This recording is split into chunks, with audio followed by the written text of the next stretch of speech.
My name is Evelyn.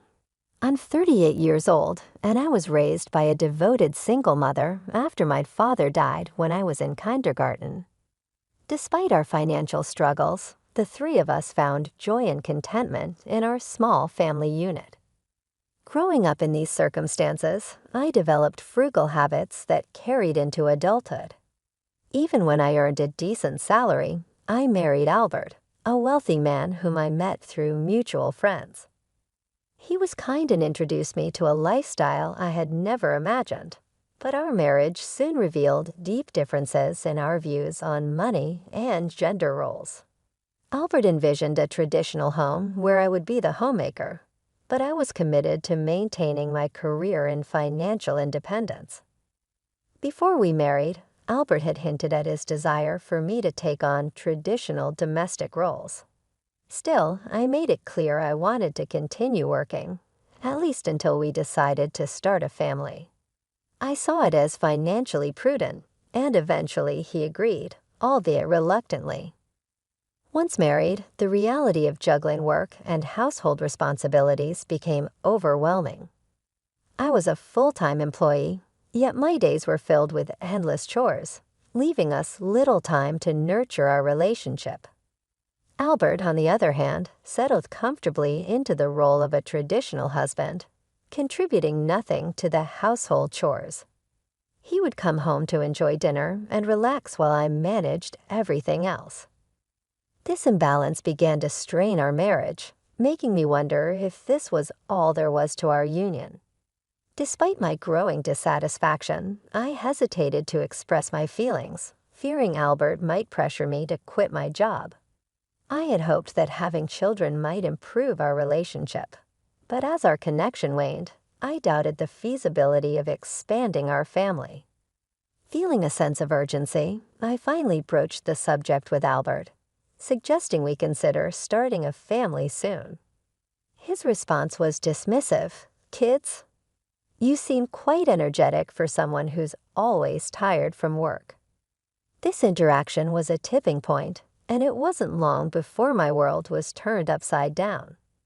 During a business trip, Albert unexpectedly announced his intention to divorce me. He had also secretly married his lover and shockingly accused me of marrying him only for his money. He demanded that I relinquish any claim to our shared properties. Facing my indifferent husband, who had shown me nothing but disdain since our marriage, led to his unraveling and a rapid descent to rock bottom. Our confrontation opened my eyes to the harsh realities of our relationship and the challenging road ahead amidst our household duties and work responsibilities. I approached Albert about wanting to start a family, although we hadn't been married for very long. Being over 32 made me acutely aware of the biological clock women face. I explained to Albert that it was becoming increasingly difficult for me to conceive as I got older, and time was not on our side. However, Albert's response was dismissive. "But if we have a child, you'll expect me to help out, right? You know I'm swamped with work and won't be able to contribute to child rearing." His outright refusal to participate in raising our future children, even before they were born, struck me as odd. I intended to handle it mostly on my own, but I hoped he would at least show some willingness to help, considering it would be his child too.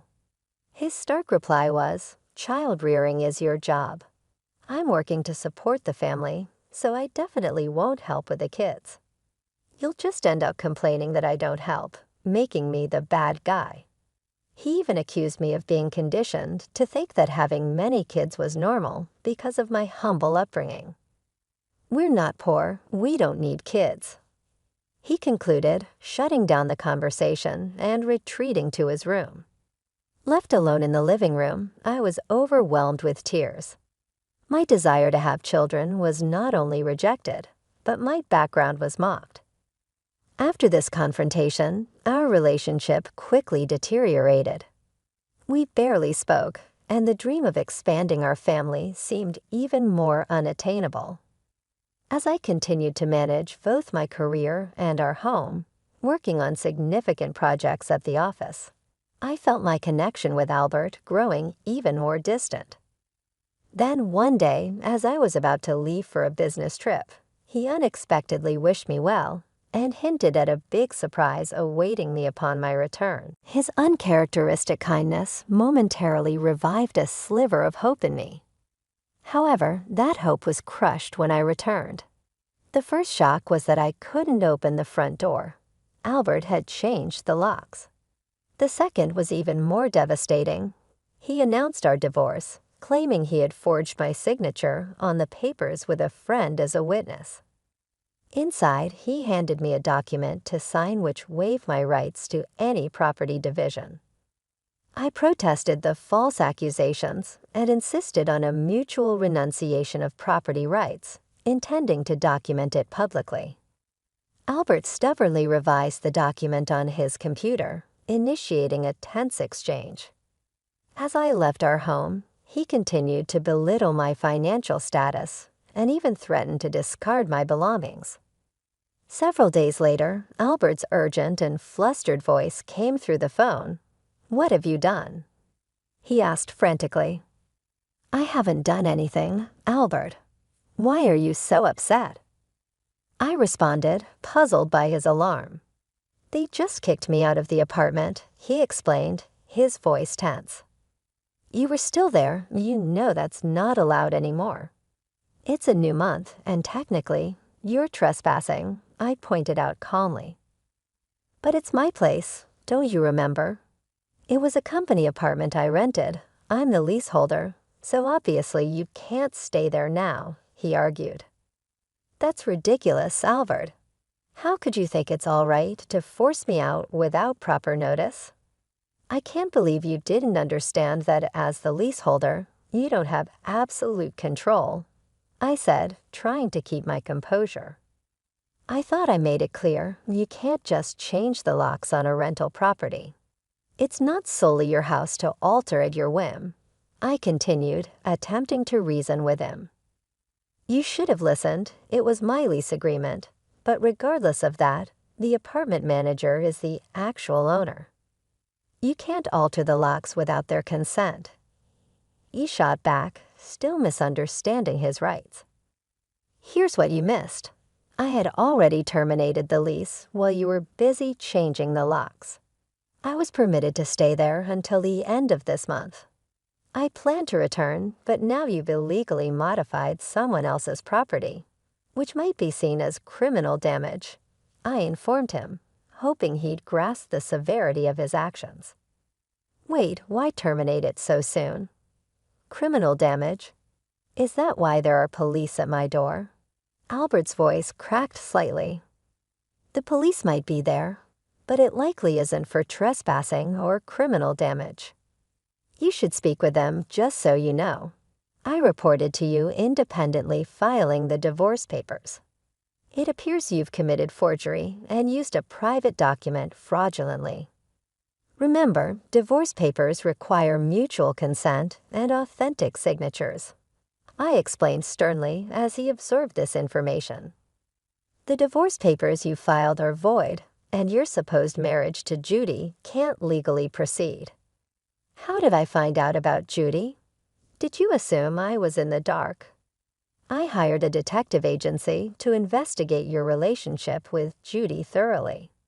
Despite my hectic schedule at work and coordinating with the detectives, I discovered your elaborate wedding ceremony while I was supposedly on a business trip. I took leave from work, despite being swamped, to focus on gathering some crucial evidence and preparing documents. I had discovered that Albert was bringing Judy to our home, something I wouldn't have been able to uncover while juggling my regular work commitments. After confronting Albert with all the evidence I had collected, he was utterly speechless and sounded quite dejected over the phone. Then, in a desperate plea, he said, "Please don't tell Judy that I'm divorced." "Why would I mention that?" "There's no such fact to disclose," I replied coolly. "Really? Thank you," he responded, a hint of relief in his voice. "Are you confused? When did you think you became divorced? Those divorce papers you filed are invalid. Remember, so legally, you're still my husband, not divorced. I clarified, ensuring he understood the gravity of the situation. What? So since you committed adultery while still legally my husband, Judy is now liable to pay compensation. I sent a demand for reparation to her house yesterday by express delivery. She didn't know you were married, right? At this point, I can't retract the claim, I explained, my voice firm. Albert was silent, likely processing the implications. Judy hasn't contacted me yet, so maybe she hasn't received the letter. It should arrive soon. Should you be on the phone with me when you have to deal with the police as well? You're busy, I added, a touch of sarcasm in my tone. I'll ignore the police. I won't be arrested. I'm going to Judy's house now to get the letter back before she or her family sees it. He blurted out, then hung up. I assumed he rushed straight to Judy's house to intercept the postman. I knew the endeavor would be futile, since the letter was sent as registered mail, addressed solely to Judy. Even if Albert waited for the postman, he wouldn't be able to receive it. A few hours later, a dejected Albert called me again. He recounted an awkward encounter. I was there when the postman arrived. Finally, I'll take that envelope, I told him. And who are you? You don't live here, right? The postman challenged. I'm practically a resident here since I'm married. I have the right to receive the mail, Albert argued, desperation in his voice. I see, but I can't give you this envelope. It's registered mail for Judy only. Give it to me, Albert demanded. Not if you're so eager. Ask Judy for permission, the postman replied, unmoved. Just then, Judy appeared, puzzled by the commotion. What's going on here? Oh, Albert, what's all this noise about? This is registered mail for you, Judy. This man insisted on taking it. Sorry for the disturbance, the postman explained, handing her the envelope. This unexpected revelation likely caused quite a stir, and I could only imagine the conversation that followed between Judy and Albert. On my way out, Judy confronted Albert, holding the envelope in confusion. What's this, Albert? A demand for reparation? You were married. What's going on here? Albert, visibly flustered, tried to cover up. Sorry, it's just she's an ex-wife from a long time ago. I was embarrassed to admit I'm divorced. I'm sorry for keeping it a secret, but it's odd, isn't it? We haven't been dating long, and a demand for reparation. If you were divorced before we started seeing each other, there shouldn't be any problem, right? Judy pressed on. Well, my ex-wife is, let's say, a bit unpredictable. Maybe she's demanding reparation out of spite because I got remarried, Albert replied, hoping to dismiss the situation. However, his excuse quickly fell apart. The envelope contained a letter I had written, along with my contact details. Judy, seeking clarity, called me directly in our conversation. I laid everything out. The affair, the invalid divorce, and that they had even held a wedding ceremony while he was still legally married to me. Although they celebrated their union, the marriage registration hadn't been submitted yet. Albert had planned to submit it on April Fool's Day, so it was still pending. He likely delayed the process due to uncertainty about whether the divorce had been finalized. After being confronted with the truth, Albert hastily left Judy's house and without any shame contacted me again. We agreed to meet at a nearby cafe to discuss further. As soon as I arrived, Albert pleaded, Evelyn, please withdraw the reparation claim. Let's pretend we've been separated for a long time and are officially divorced now. I can apologize to Judy, claim I was secretly divorced, and maybe smooth things over. You think I'm desperate to stay married to you? I was planning to file for divorce anyway, but since you cheated, you'll pay reparation. He countered, firm in his decision. Just trying to extort money from me, huh? Typical of someone with a poor spirit.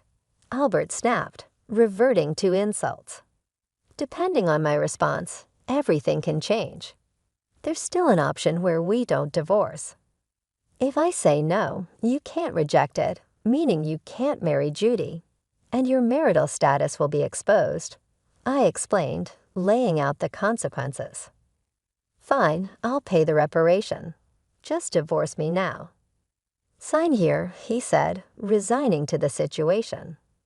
And about property division, how much more do you want to take from me? The preparation should be enough.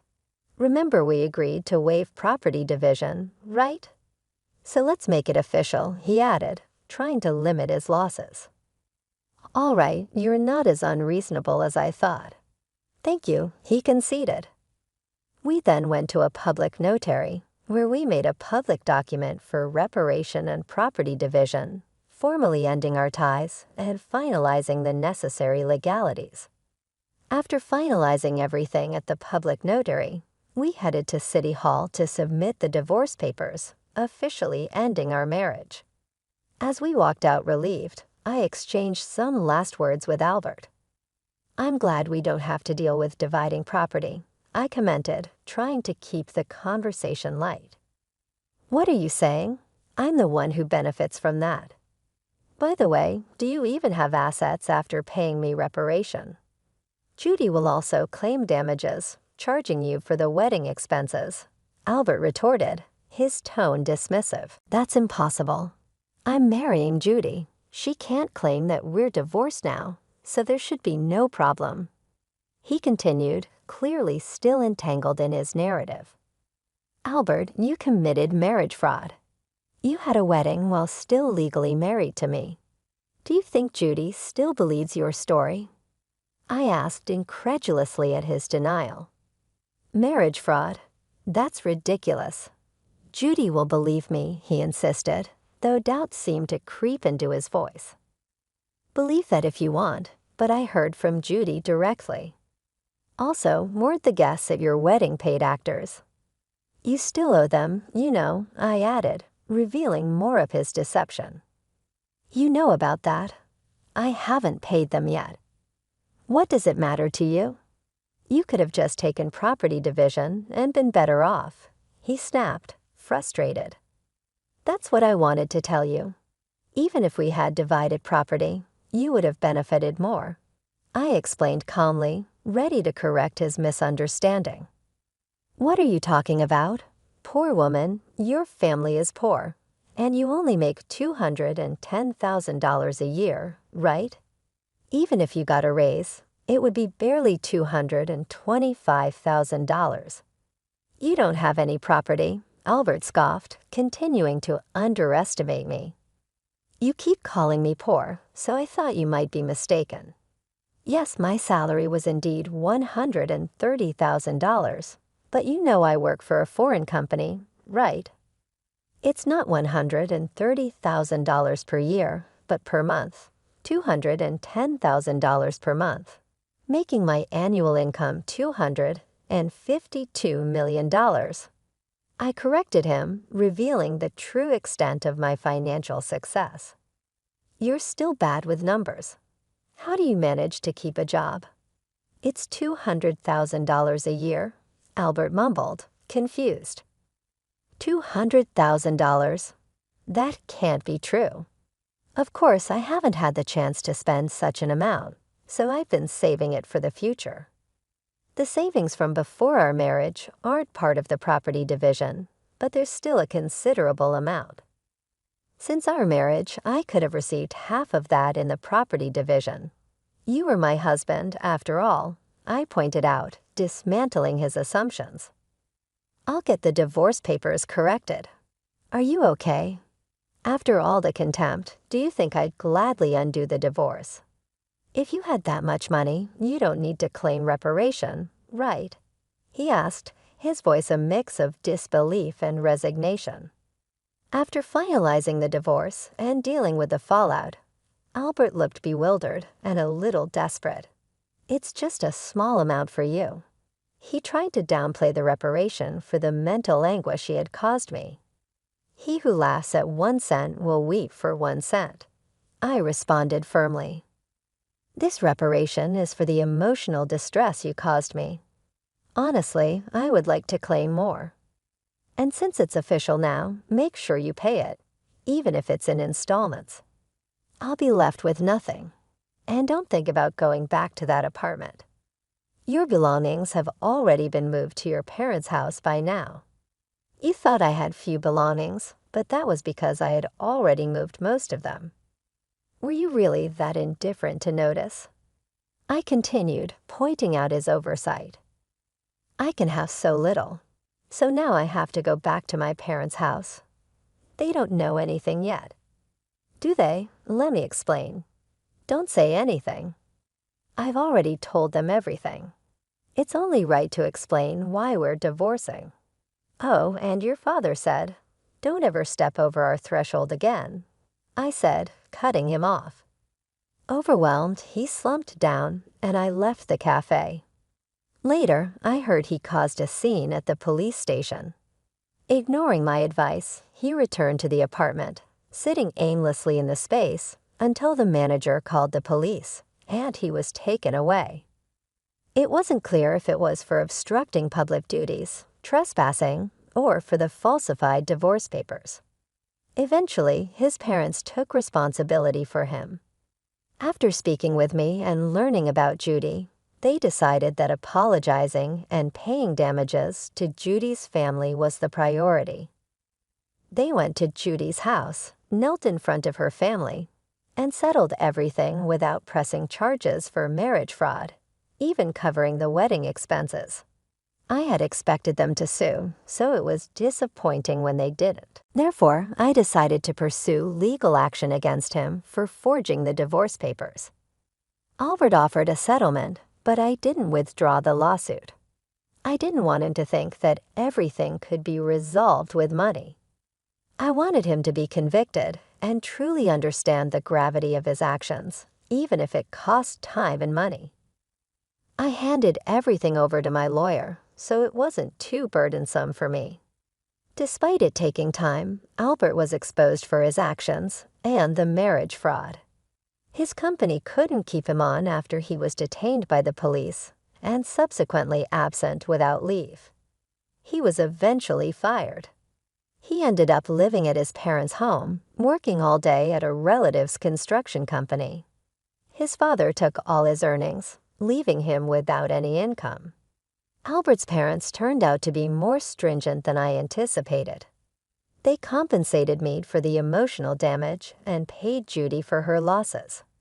Determined to have Albert work exhaustively until he had repaid everything, he ended up living in a basic shed-like structure without electricity, subsisting on just $16 a day for food, an amount deducted directly from his meager earnings. They even planned to ask him to leave once he settled his debts, a tough turn of events after his years of apparent ease. In the meantime, after the divorce was finalized, I was offered a position at our company's head office overseas. Accepting the offer, I moved abroad, a decision that eased my worries about Albert, possibly seeking help from me or harboring resentment abroad. I assumed work would dominate my life for a while. However, life took a pleasant turn. I soon entered into a new relationship. I am now dating a foreign executive at our head office. Things progressed well, and I'm currently pregnant with plans to get married soon. I have been open with him about my past and my tumultuous relationship with my ex-husband, and he has been nothing but supportive and understanding. We've discussed our plans. I'll take maternity leave and later return to work, with him taking paternity leave and committing to co-parenting. This cultural perspective on sharing parenting responsibilities was refreshing and showed me a different way of life. Having endured so much turmoil with my ex-husband, I finally feel like I am on the path to true happiness and confidence, building the happy family I always dreamed of. My experience has taught me that while divorce is not always the desired outcome, enduring silence is never a virtue. It's crucial to realize that honest discussions can lead to meaningful resolutions, and sometimes divorce is a necessary step toward a better life.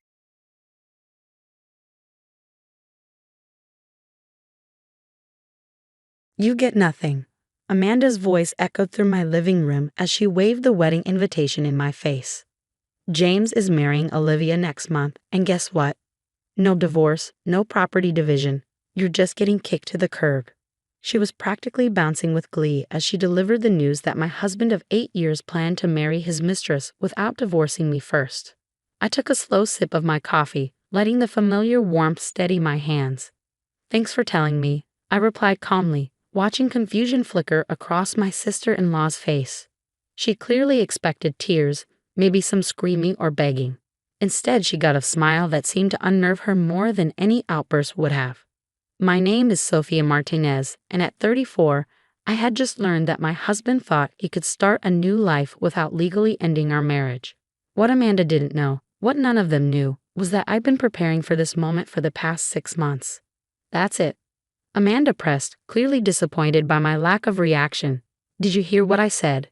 James is marrying Olivia. The ceremony's already planned. Their new house is being renovated. You're nothing to him now? I set my coffee cup down carefully. I heard you perfectly. Is there anything else? Amanda's triumphant smile faltered. This wasn't going according to her script. She'd always been like this, taking pleasure in delivering bad news, especially to me. From the moment I married her precious brother, I was never good enough for their family. You're being weird, she said, narrowing her eyes. Why aren't you upset? James is replacing you with someone younger, prettier, from a better family. You should be crying. I thought about the last 6 months, about the quiet preparations I'd made after finding lipstick on James's collar. Such a cliché, really. The late-night calls, the suspicious business trips, the sudden need for privacy with his phone. I remembered the moment I found messages between him and Olivia, planning their future while plotting to leave me with nothing. But I also remembered my grandmother's words from years ago. The smartest players are the ones who let others think they're losing.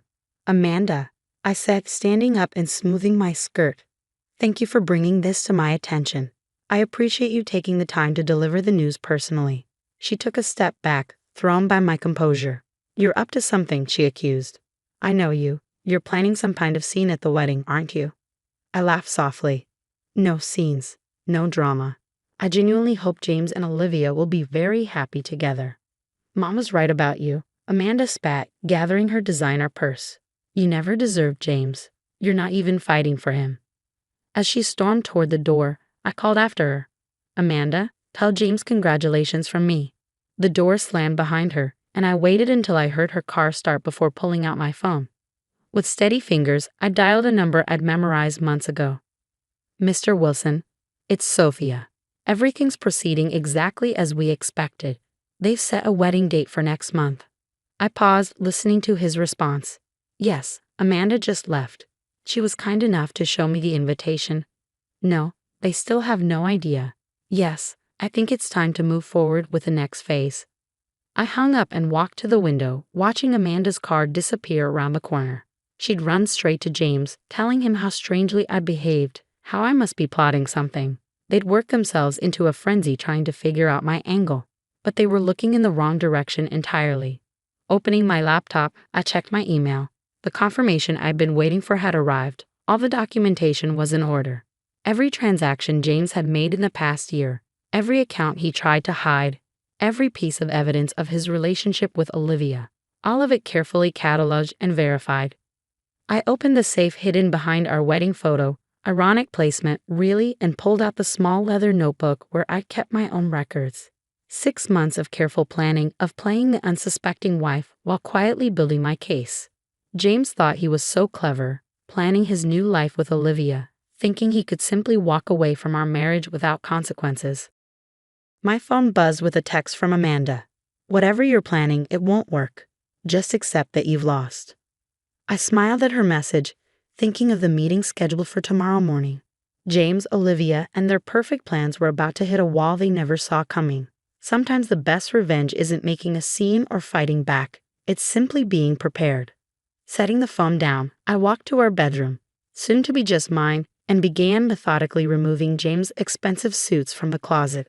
He'd want these for his new life with Olivia. I folded each one carefully, remembering the day I'd found the first hint of his betrayal. A receipt for a diamond bracelet I'd never received, tucked into one of these very suit pockets. That day had changed everything, but instead of confronting him, I'd started planning. James always underestimated me, treated me like I was naive, easily manipulated. He was about to learn just how wrong he'd been. I heard my phone buzz again, probably another gloating message from Amanda. Opening my dresser drawer, I pulled out the wedding invitation Amanda had so gleefully waved in my face. Next to it, I placed the file Mr. Wilson had prepared. The contrast was almost poetic, their elaborate plans for a future that was about to implode, and my simple documentation that would tear it all apart. Time to show them what nothing looks like, I whispered to myself, closing the drawer with a soft click. The next morning, I dressed carefully in my favorite charcoal gray suit, a gift from James during happier times. By 9 a.m., I was seated in Mr. Wilson's office, reviewing the final details of our plan. They should be arriving any minute, he said, arranging the documents on his polished mahogany desk. James believes this is a standard meeting about his new property purchase with Olivia. Right on cue, we heard voices in the hallway. James entered first, his confident stride faltering slightly when he saw me. Olivia followed, then Amanda, who must have invited herself along to witness what she thought would be my humiliation. "What is she doing here?" Amanda demanded, while James's face darkened with anger. "Sophia," he said coldly, "this is a private meeting. You need to leave." Mr. Wilson stood, his expression professional but firm. "Actually, Mrs. Martinez is exactly where she needs to be. Please, everyone take a seat." "Mrs. Martinez?" Olivia questioned, her perfectly manicured hand gripping James' arm. "I thought you said the marriage was never legally registered." I watched James's face pale slightly. That had been his story to Olivia, that our marriage wasn't legal, that he was free to marry her without complications. Amanda shifted uncomfortably in her chair, suddenly less certain of her brother's carefully constructed narrative. "About that," Mr. Wilson began, opening a thick file. "I have here the legal marriage certificate for James and Sophia Martinez, dated 8 years ago. Properly filed, completely legitimate." "This is ridiculous," James interrupted, standing up. "We're here about the house purchase. I don't have time for whatever game Sophia is playing." "Ah yes, the house purchase," Mr. Wilson continued calmly. "The luxury property you're attempting to buy with funds from your joint accounts with Mrs. Martinez. That's actually why we're all here today." I watched as understanding slowly dawned on their faces. James sank back into his chair, while Olivia's grip on his arm loosened. "Over the past 6 months, I spoke for the first time, my voice steady. James has been systematically moving money from our joint accounts into a private account. Money we earned together, money meant for our future. You had no right to track my finances," James snapped, but Mr. Wilson held up a hand. As his legal wife, she had every right. Moreover, Mrs. Martinez has documented evidence of financial misconduct, including attempts to hide marital assets and make unauthorized transfers. Amanda's smugness had completely evaporated. "James," she whispered, "what did you do?" Mr. Wilson laid out document after document, bank statements, property records, evidence of James's attempts to hide our marital assets. Each piece of paper stripped away another layer of his carefully constructed deception. "The house you're planning to buy," I said quietly, "you're using our joint savings for the down payment, money we saved together over 8 years of marriage. Did you tell Olivia that?" Olivia stood up abruptly, her face flushed. "You said it was your money," she accused James. "You said there wouldn't be any complications." "The complications," Mr. Wilson interjected, "are quite significant. Attempting to purchase property with marital assets while planning to deceive your legal spouse is fraud, Mr. Martinez." James' confidence had completely crumbled. "This isn't what it looks like," he tried, but even Amanda was shaking her head. "Mrs. Martinez isn't interested in pressing charges," Mr. Wilson continued. "What she wants is a fair and legal division of assets, starting with the immediate freezing of all joint accounts and a proper divorce settlement." I pulled out a document of my own, a comprehensive list of our marital assets and a proposed division that my lawyer had prepared. "I'm not trying to ruin anyone's happiness," I said, looking directly at James. "I just want what's fair." The room fell silent as James stared at the papers in front of him. His perfect plan was unraveling, and for once he had no smooth answers, no easy escape.